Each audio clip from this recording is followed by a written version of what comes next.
दुःख जात भरता दोषणा कुणाचा पराधीन आहे जगती पुत्र मानवाचा दोषणा कुणाचा माय कैकैना दोषी नव्हे दोषितात राज्य त्याग कानमयात्रा असे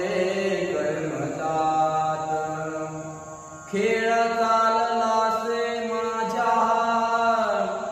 पूर्वसंचिताचा पराधीन आहे जगती पुत्र मानवाचा दोष ना कुणाचा जरा